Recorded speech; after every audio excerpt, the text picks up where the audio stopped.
ನಮಸ್ಕಾರ. ಮತ್ತೆ ನಿಮಗೆಲ್ಲ ಮನಿ ಮಾತು ಕಾರ್ಯಕ್ರಮಕ್ಕೆ ಸ್ವಾಗತ. ಒಂದೆರಡು ವಾರ ಆದಮೇಲೆ ಈಗ ತಾನೇ ಸ್ಟುಡಿಯೋಗೆ ಬಂದಿದ್ದೀನಿ. ಸೊ ನಾಳೆಯಿಂದ ಸ್ಟುಡಿಯೋದಿಂದನೇ ಮಾತಾಡ್ತೀನಿ. But 2 weeks was very good. So let's get started Vishnu. Okay sir, ನಿಮ್ಮ ಪ್ರಶ್ನೆಗಳು ಸಾರ ಉತ್ತರಗಳು ಅದನ್ನ ಕೇಳಿ ತಿಳ್ಕೊಳ್ಳೋಣ ಬನ್ನಿ. ನಮಸ್ಕಾರ ಸರ್. ನಮಸ್ಕಾರ. ಬಿಗ್ ಬ್ಯೂಟಿಫುಲ್ ಬಿಲ್ ಒಂದು ರೀತಿಯಾಗಿ ಸೈನ್ ಮಾಡ್ಬಿಟ್ಟಿದ್ದಾರೆ ಸರ್. ಅದರಲ್ಲಿ ಟ್ಯಾಕ್ಸ್ ಡಿಡಕ್ಷನ್ ತರಹದ ತುಂಬಾ ವಿಷಯಗಳು ಇದೆ ಅಂತ ಹೇಳ್ತಾರೆ. ಅದು ಒಂದು 859 ಪೇಜ್ ಇರುವಂತ ಒಂದು ಡ್ರಾಫ್ಟ್. ಅದು ಏನು ಅಂತ ನೋಡ್ಬೇಕು. ಅಂಡ್ ಮೋರ್ ಓವರ್ ದಟ್ ಅದರಲ್ಲಿ ಮುಖ್ಯವಾದಂತ ಪಾಯಿಂಟ್ ಅಂತ ನೋಡಿದ್ರೆ ರಿಸರ್ಚ್ ಗೋಸ್ಕರ ತಗೊಂಡಿರೋಂತ ಎಕ್ವಿಪ್ಮೆಂಟ್ಸ್ ಎಲ್ಲದನ್ನು 100% ರೈಟ್ ಆಫ್ ಮಾಡ್ಕೊಳ್ಳೋಣ ಅಂತ ಹೇಳಿದ. ಅದರಲ್ಲಿ ನನಗಿರುವಂತ ಸಂದೇಹ, ಡಾಕ್ಟರ್ ರೆಡ್ಡಿ, ನ್ಯಾಟ್ಕೋ, ಇಪ್ಲಾ, ಝೈಡರ್ ಲೈಫ್ ಸೈನ್ಸಸ್ ಈ ತರ ಕಂಪನಿಗಳೆಲ್ಲ ಎಲ್ಲಾರ್ಗೂ most of them manufacturing facilities in America.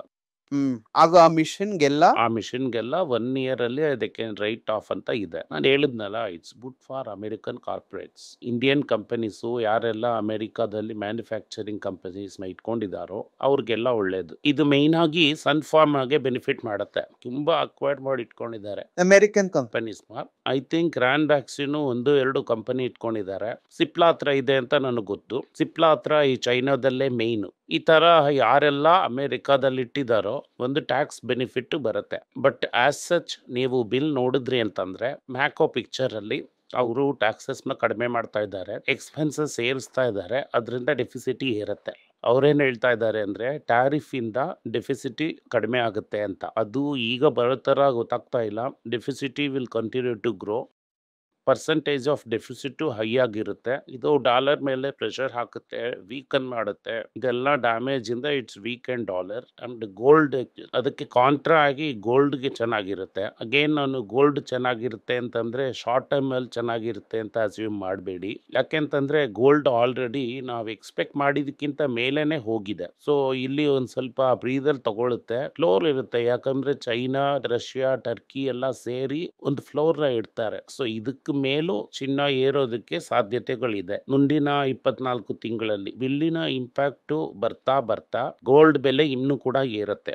Dollar weak ಆಯ್ತು ಅಂದ್ರೆ ಗೋಲ್ಡ್ ಬೆಲೆ ಏರುತ್ತೆ. ನೀವ್ ಹೇಳ್ತಾ ಇದ್ 8 ತಿಂಗಳಲ್ಲಿ ಗೋಲ್ಡ್ ಏರೋದಕ್ಕೆ ಸಾಧ್ಯತೆ ಇದೆ ಅಂತ. ಈಗ 24 ತಿಂಗಳು ಅನ್ನೋ ತರ ಹೇಳ್ತಾ ಇದ್ದೀರಾ, ಇನ್ನೂ ಜಾಸ್ತಿ ಟೈಮ್ ಆಗುತ್ತೆ ಅಂತ ಹೇಳ್ತಾ ಇದ್ದೀರಾ? ನಾನು 18 ತಿಂಗಳು ಅಂತ ಹೇಳ್ದಂತ ಟಾರ್ಗೆಟ್ 6 ತಿಂಗಳಲ್ಲೇ ಮುಗಿದು ಅದಕ್ಕೆ ಮೇಲೆ 500 ಹೋಗ್ಬಿಡ್ತು.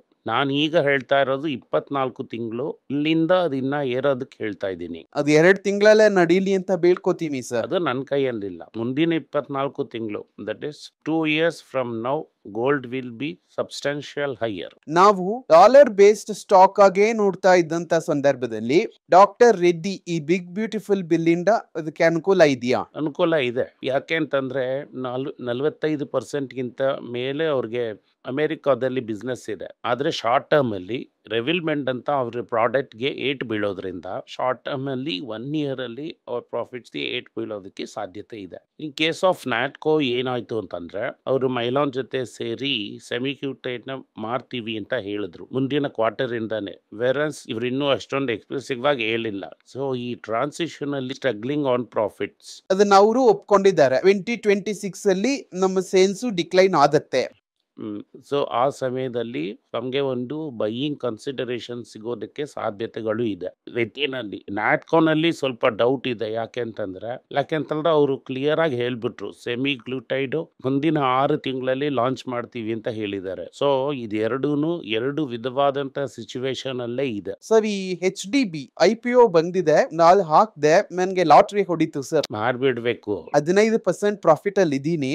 ಮಾರ್ಬಿಡದೇನೆ, ಕಣ್ಣು ಮುಚ್ಕೊಂಡ್ ಮಾರ್ಬಿಡು. ಅಂದ್ರೆ ಈಗ ಇದನ್ನ 2 ವಿಧವಾಗಿ ನೀವು ಹೇಳೋಂತ ಸೈಕಾಲಜಿನ ನಾನು ಹೇಗ್ ನೋಡ್ತೀನಿ ಅಂತಂದ್ರೆ, ತಗೊಂಡ್ಬಿಟ್ಟೆ ಒಂದ್ 20 ವರ್ಷಕ್ಕೆ ನಾನು ಯೋಚನೆ ಮಾಡಲ್ಲ ಮೈಂಡ್ ಸೆಟ್ ಅಲ್ಲಿ ನಾನಿದ್ದೀನಿ. ಇದು ಆ ತರ ಸ್ಟಾಕ್ ಅಲ್ಲ. ಯಾಕಂತಂದ್ರೆ ಇದು ಆಲ್ರೆಡಿ 4 times ಅರ್ನಿಂಗ್ಸ್ ಅಲ್ಲಿ ಇದೆ. ಅಂಡ್ ಇದು ಅಷ್ಟು ದೂರ ಗ್ರೋ ಆಗೋದಕ್ಕೆ ಆಗಲ್ಲ. ಎಲ್ಲಾ ಗ್ರೋತ್ನು HDFC ಬ್ಯಾಂಕ್ ಅಲ್ಲಿ ತಗೊಂಡ್ ಬರ್ತಾರೆ. ಇವ್ರ ಪ್ಯಾರೆಂಟ್ ಇರೋಂಥದ್ದು HDFC ಬ್ಯಾಂಕ್. ಅವನು ಇವನು ಕಾಂಪೀಟ್ ಮಾಡ್ತಾನೆ. ಅವನಿಂದ ಮಾಡಕ್ ಆಗಿಲ್ಲ ಅಂತಂದ್ರೆ ಅದು ಇವನಿಗೆ ಬರುತ್ತೆ. ಇದು ಲಾಂಗ್ ಟರ್ಮ್ ಅಲ್ಲಿ ಆಲ್ರೆಡಿ ವ್ಯಾಲ್ಯೂಡ್.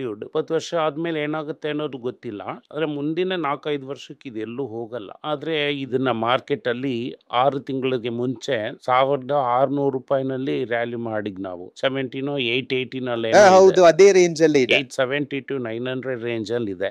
ಆ ರೇಂಜ್ ಅಲ್ಲಿ ಇದೆ ಅಂತ ಅನ್ನೋದು ಆಲ್ರೆಡಿ ವ್ಯಾಲ್ಯೂಯೇಷನ್ ಕಟ್ ಆಗಿದೆ. ಸೊ ಇದನ್ನ ಕೊಟ್ಬಿಡೋದು ಬೆಟರ್ ಅನ್ನೋದು ನನ್ನ ಲೆಕ್ಕಾಚಾರ. ಎಕ್ಸಿಟ್ ಕನ್ಸಿಡರ್ ಮಾಡಿದ್ರಿ ಅಂದ್ರೆ ಬೆಟರ್ ಆಗಿರುತ್ತೆ. ಜನರಲ್ ಆಗಿ ಒಂದು IPO ನಲ್ಲಿ ತಗೊಂಡ್ರೆ ಡೇ ಒನ್ನೇ ಒಂದು 100% ಇರುತ್ತೆ. ಇದು 15% ಏನೇ, ಇದು ಯಾವಾಗ ಬೇಕಾದ್ರೂ ಬೀಳ್ಬೋದು ಬೀಳೋದಕ್ಕೆ ಸಾಧ್ಯತೆಗಳು ತುಂಬಾ ಕಾಶ್ಮಾನವಾಗಿದೆ. IPO ಪ್ರೈಸ್ ಕೆಳಗಡೆ ಹೋಗುತ್ತಾ ಅನ್ನೋದು ನನಗೆ ಗೊತ್ತೋ, ಒಂದು ಡೀಪ್ ಕರೆಕ್ಷನ್ ಬೇಕು. ಬಟ್ ಇದನ್ನ ನೀವು ಹ್ಯುಂಡೈ ಜೊತೆ ಕಂಪೇರ್ ಮಾಡೋದಕ್ಕಾಗಲ್ಲ. ಅದೇ ವ್ಯಾಲ್ಯೂಯೇಷನ್ ಅಲ್ಲಿ ಒಂದು 4 ವರ್ಷ ಎಳ್ದಾಡುತ್ತೆ ಅನ್ನೋದು expectation. Okay sir, fine. Sir, Reliance star year to date 25% profit ಕೊಟ್ಟಿದೆ ಅಂತ ಒಂದು ಸುದ್ದಿ ಇದೆ.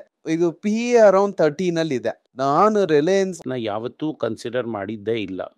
ಯಾಕೆ ಕನ್ಸಿಡರ್ ಮಾಡಿಲ್ಲ ಅಂತಂದ್ರೆ ಸಿಂಪಲ್ ಮ್ಯಾಟರು. ನಾನು ನೆಟ್ಟೆಡ್ 0 ಮಾಡ್ತೀನಿ ಅಂತಂದ್ರು, ಅದ್ರ ಬಗ್ಗೆ ಮಾತೇ ಆಡಿಲ್ಲ. ನನಗದು ತುಂಬಾ ಇಂಪಾರ್ಟೆಂಟ್. ಈ ಇರಾನ್ ಆಯಿಲ್ ಕ್ರೈಸಿಸ್ ಬಂದಾಗ ಕೂಡ ಕಚ್ಚಾ ತೈಲದ ಬೆಲೆ ಎಗರಿಲ್ಲ. ದಟ್ ಮೀನ್ ಪೀಕ್ ಹೈನು ದಾಟ್ಬಿಡ್ತು. ಸೊ ಅವರ ಕೋರ್ ಬಿಸ್ನೆಸ್ ಮುಂದಿನ 5 ವರ್ಷದಲ್ಲಿ ಸ್ಲೋ ಡೌನ್ ಆಗುತ್ತೆ. ರಿಲಯನ್ಸ್ ವೀಕೆಂಡ್ ಬಗ್ಗೆ ಇದುವರೆಗೂ ನೆಗೆಟಿವ್ ನ್ಯೂಸ್ ತುಂಬಾ ಬಂದಿದೆ. ಪ್ರಾಫಿಟೇಬಲ್ ಆಗಿ ಒಂದು ಬ್ರ್ಯಾಂಡ್ ನ ಮ್ಯಾನೇಜ್ ಮಾಡಿದ್ದಾರೆ ಅಂತ ನನಗೆ ಅನ್ನಿಸ್ತಾ ಇಲ್ಲ. ಪ್ರಾಫಿಟ್ ಆಗಿರೋಂತ ಬ್ರ್ಯಾಂಡ್ಸ್ ನ ತಗೊಂಡಿದ್ದಾರೆ ಅನ್ನೋದನ್ನ ಬಿಟ್ರೆ ತಗೊಂಡು ಅದು ಕೆಟ್ಟೋಯ್ತು, ಒಂದ್ಸೋನ ಖಾಲಿ ಮಾಡ್ಬಿಟ್ರು. ಅದೇ ತರ ತುಂಬಾ ಬ್ರ್ಯಾಂಡ್ ನನ್ನಿಂದ ಹೇಳಕ್ ಆಗ್ತಿಲ್ಲ. ಸೊ ಅದರಿಂದ whether they can manage a brand, I don't no.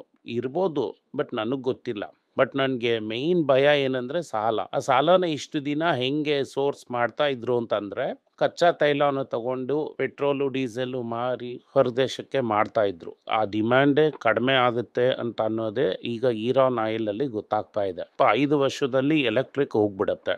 ಈಗ ನಾನು ಯುರೋಪಲ್ಲಿದ್ದೆ, 15% ಎಲೆಕ್ಟ್ರಿಕ್ ಅಂತಾರೆ. ಹೈಬ್ರಿಡ್ ಕೇಳಿದ್ರಿ ಅಂದ್ರೆ 35% ಅಂತ ಹೇಳ್ತಾರೆ. 2030 ಒಳಗಡೆ ಟೈಟ್ ಆಗಿ ರೆಗ್ಯುಲೇಷನ್ ಬಂದು hybrid and electric can go to 70-80% 2030 ಒಳಗಡೆ. That's what they are claiming. ಅದು ನಡೆಯುತ್ತಾ ನಡೆಯಲ್ವಾ ಅನ್ನೋದು ನನಗೆ ಗೊತ್ತಿಲ್ಲ. So what I am saying is, diesel and petrol demand collapse ಆಗ್ಬಿಡತ್ತೆ. ಇಂಡಿಯಾದಲ್ಲಿ ರೀಟೇಲ್ ಮಾಡಿದ್ರು ಪ್ರಾಫಿಟ್ ಮಾಡೋದಕ್ಕೆ ಆಗೋದಿಲ್ಲ. ಸೊ ಕೋರ್ ಬಿಸ್ನೆಸ್ ಕಡಿಮೆ ಆಗುತ್ತೆ.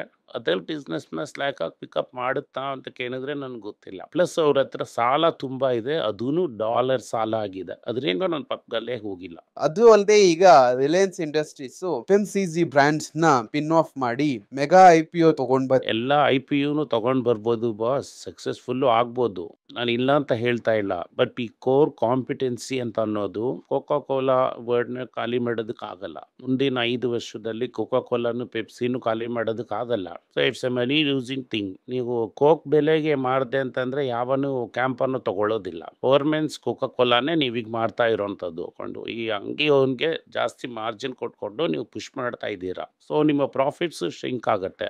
ಅಂದ್ರೆ ಎಲ್ಲಾ ಚೌಕದಲ್ಲಿ ಓಡೋದಕ್ಕೂ ಆಗ್ತಾ ಇಲ್ಲ. ಕ್ಯಾಂಪೋ ಕೋಲಾನ ಎಲ್ಲಾ ಕಡೆನೂ ನೋಡಕ ಎಲ್ಲಾನು ಕರೆಕ್ಟ್ ಆಗಿ ಮಾಡ್ಬಿಟ್ರು ಬಾಸ್. ಈಗ ಕೋಕಾ ಕೋಲಾಗೆ ನೀವು ಅಡ್ವರ್ಟೈಸ್ಮೆಂಟ್ ಕೊಡೋ ತರ ಕ್ಯಾಂಪೋ ಕೋಲಾಗೂ ನೀವು ಅಡ್ವರ್ಟೈಸ್ಮೆಂಟ್ ಕೊಡಬೇಕು. ಅದನ್ನು ಫಾಸ್ಟ್ ಆಗಿ ತಗೊಂಡ್ ಬರ್ಬೇಕು. So you cannot be 20% cheaper than Coca Cola ಅಂತ ಹೇಳ್ತಾ ಇದ್ದೀನಿ.